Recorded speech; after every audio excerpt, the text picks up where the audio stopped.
Good morning everyone. आप देख रहे हैं रूथ ग्लोबल स्टडी। आज हम लोग पढ़ेंगे पॉलिटिकल साइंस। ठीक है, तो पहले हम लोग ये जानेंगे कि पॉलिटिकल साइंस के पिता किसे कहा जाता है।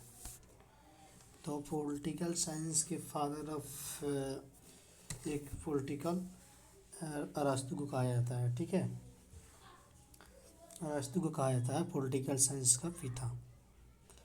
तो आप देखिएगा, हम पढ़ाएंगे, बेसिक से कंसेप्ट होगा। पहले हमारे चैनल को सब्सक्राइब कर लीजिएगा और डेली बाय डेली क्लास को कराया जाएगा। ठीक है, तो हम लोग पढ़ेंगे पॉलिटिकल।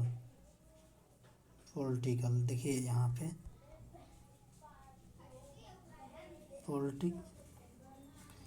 पॉलिटिकल को एगो पॉलिटिक भी कहा जाता है, एगो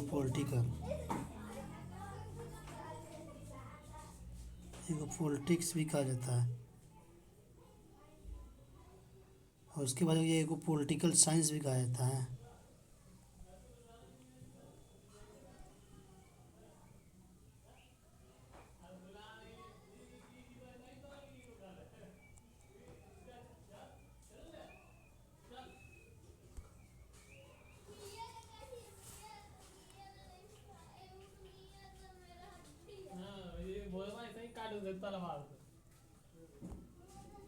पॉलिटिकल साइंस, ठीक है।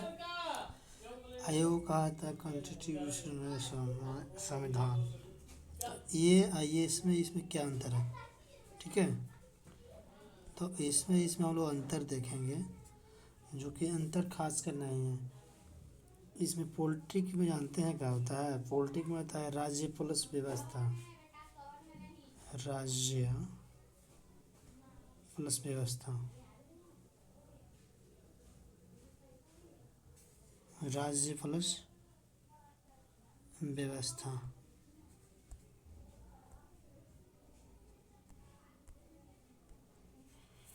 राज्य प्लस व्यवस्था इसमें आता है। और पॉलिटिक्स में आता है राजनीतिक। जो सारे देश के नेताओं ने राजनीति किया है, पॉलिटिक्स के कारण ही कहा था। पॉलिटिकल साइंस में होता है राजनीतिक विज्ञान। क्या? राजनीतिक विज्ञान। इसमें होता है राजनीतिक विज्ञान।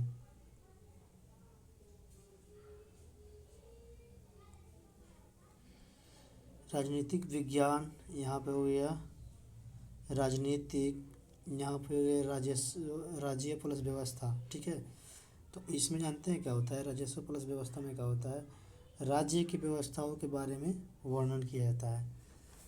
राज्य की जो व्यवस्था होता है उसके बारे में वर्णन किया जाता है पॉलिटिक्स में। अब पॉलिटिक्स में क्या जानते हैं क्या होता है। राजनीतिक में होता है व्यवस्थाओं के लागू करना, इसमें व्यवस्थाओं को लागू किया जाता है। पॉलिटिक्स में व्यवस्थाओं को लागू किया जाता है, इसमें व्यवस्थाओं को लागू किया जाता है।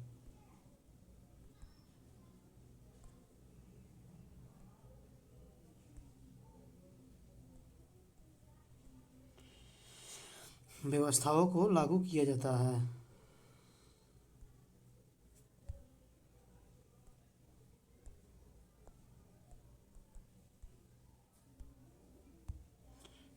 व्यवस्थाओं को लागू किया जाता है।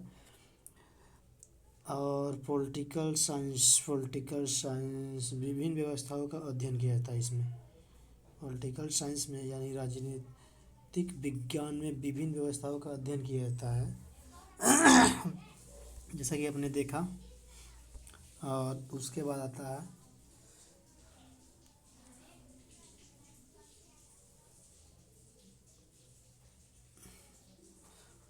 1933 में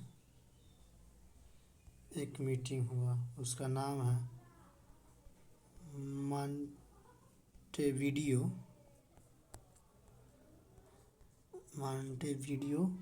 कन्वेंशन।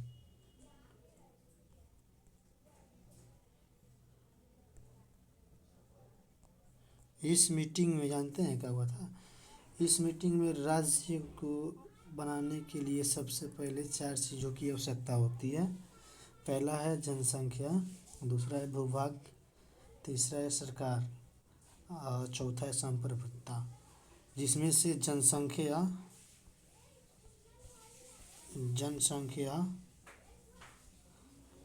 और भूभाग ये दोनों भौतिक है, भौतिक तत्व है। भौतिक तत्व, ये दोनों भौतिक तत्व है। और सरकार और संप्रभुता ये आध्यात्मिक तत्व, आध्यात्मिक है। सरकार और संप्रभुता आध्यात्मिक है। राज्य को बनाने के लिए ये चार चीज़ों की आवश्यकता होती है। ठीक है। उसके बाद हम देखेंगे व्यवस्था। व्यवस्था में क्या आता है, जैसे में हम लोग का संविधान हो गया, व्यवस्था में हो गया संविधान।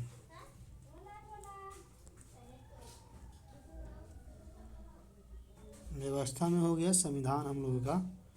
ठीक है।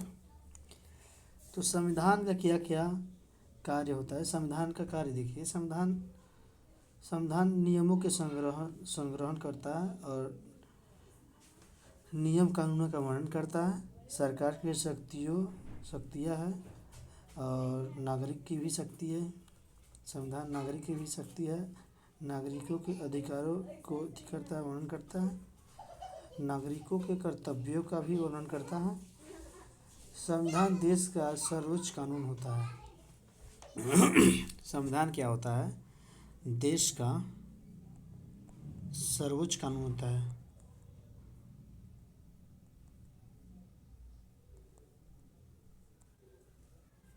सर्वोच्च कानून होता है जिसके माध्यम से राज्य की व्यवस्थाओं को चलाया जाता है। इसके माध्यम से राज्य की व्यवस्थाओं को चलाया जाता है। इसके माध्यम से राज्य की व्यवस्थाओं को चलाया जाता है। राज्य की व्यवस्थाओं को चलाया जाता है। ठीक है।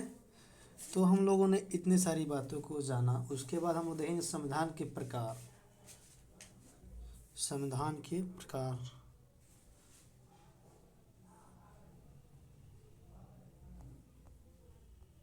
संविधान संविधान होता है दो प्रकार, एक लिखित एक अलिखित।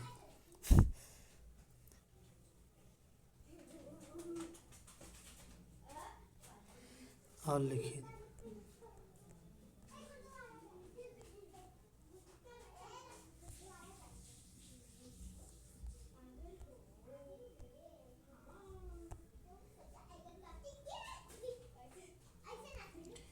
लिखित और अलिखित दो प्रकार के संविधान होता है। ठीक है। लिखित और अलिखित दो प्रकार का संविधान होता है।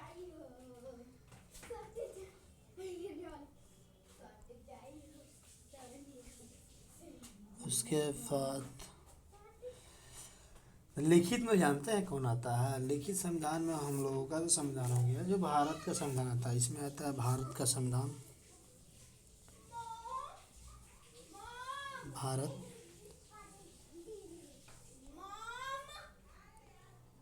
अमेरिका,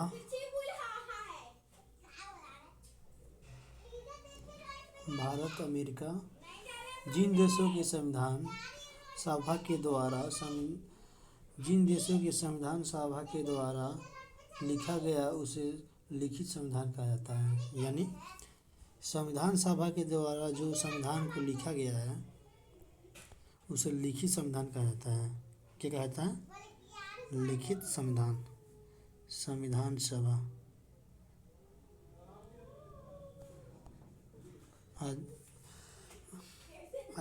जिन देशों के संविधान सभा के द्वारा नहीं लिखा जाता है उसे अलिखित संविधान कहा जाता है, यानी मौखिक होता है वो। जैसे में हो गया ब्रिटेन,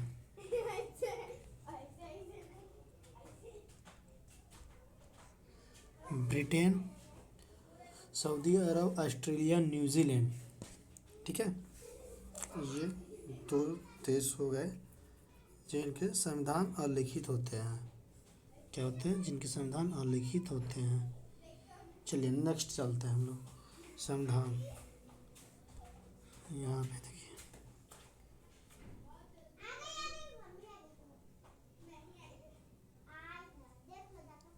संविधान भी होता है एगो छोटा एगो बड़ा। बड़ा संविधान, छोटा सबसे बेसिक से हम लोग पढ़ रहे हैं। तो बड़ा में जैसे में हो गया भारत। भारत के संविधान शब्दों और अनुच्छेद के आधार पर सबसे बड़ा संविधान है। ठीक है, जैसे में हो गया भारत। भारत का संविधान शब्दों और अनुच्छेद के आधार पर सबसे बड़ा है। शब्द प्लस अनुच्छेद।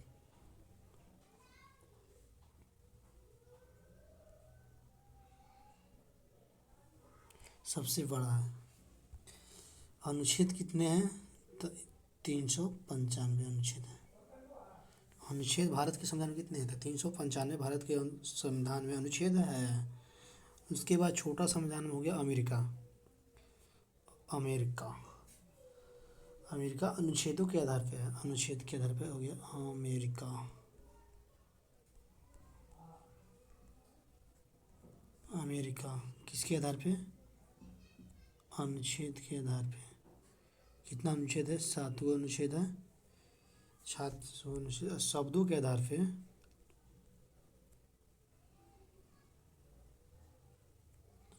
शब्द के आधार पे हो गया मोनेको।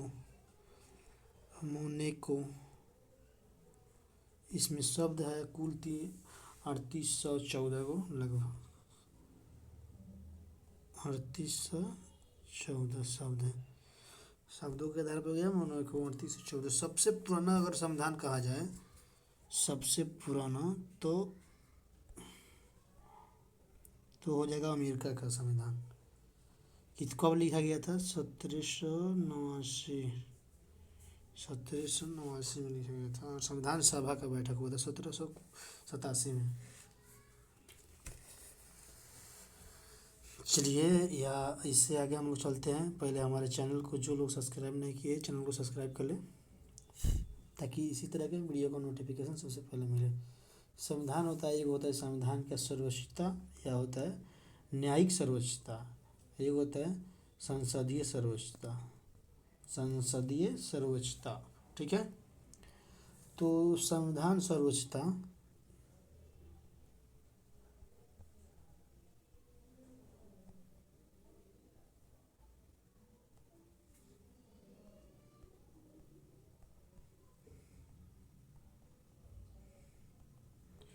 संविधान सर्वोच्चता संविधान सर्वोच्चता संविधान की सर्वोच्चता का अर्थ है संविधान का संप्रभुता। इसका अर्थ होता है संविधान की संप्रभुता। जैसे में भारत की संविधान, भारत के संविधान क्या है? सर्वोच्चता संविधान है, सर्वोच्च संविधान, संप्रभुता।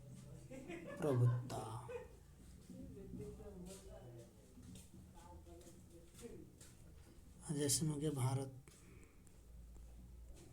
भारत का संविधान न्यायिक सर्वोच्चता।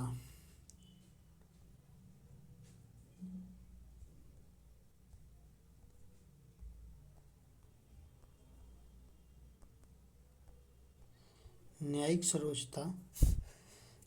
सर्वोच्चता में हो गया अमेरिका। इसमें न्यायिक सर्वोच्चता या न्यायिक संप्रभुता कहा जाता है। इसे न्यायिक सर्वोच्चता या न्यायिक संप्रभुता कहते हैं। संसदीय सर्वोच्चता, संसदीय सर्वोच्चता में हो गया संसद का संप्रभुता का अर्थ होता है। संसद का संप्रभुता का अर्थ है संसद के पास, संसदीय सर्वोच्चता का अर्थ होता है संसद के पास सर्वोच्च शक्ति का होना, अतः संसद से ऊपर कोई नहीं। यानी संसद ही संविधान को बना सकता है और नष्ट कर सकता है। जैसे में वो देश हो गया ब्रिटेन। जैसे में वो देश हो गया ब्रिटेन। तब देखेंगे हम लोग संविधानवाद क्या है।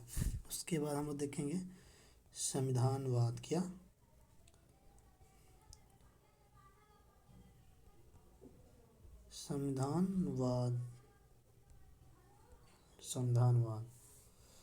संविधानवाद एक ऐसी संकल्पना है।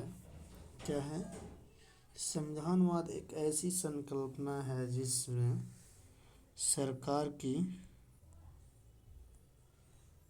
शक्तियों को सीमित किया गया है। जैसे हम लोग का संविधान है भारत, का संविधान। भारत का संविधान भारत के संविधान में संविधानवाद है।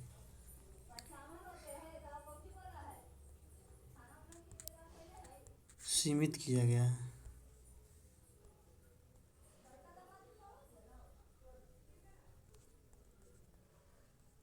सीमित किया गया है।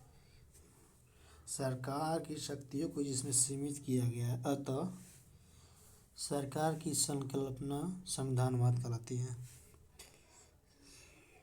सरकार की संकल्पना संविधानवाद कहलाती है। चलिए लिखिएगा, संविधानवाद एक विचार है जबकि संविधान एक भौतिक संकल्पना है। क्या है? संविधानवाद एक विचार है जबकि संविधान एक भौतिक संकल्पना है। ठीक है, तो पहले हम लोग हमारे वीडियो को लाइक और सब्सक्राइब कर दीजिएगा और साथ में बेल आइकन को दबाना ना भूलिएगा। और नेक्स्ट क्लास हम लोग कल करेंगे। Thank you.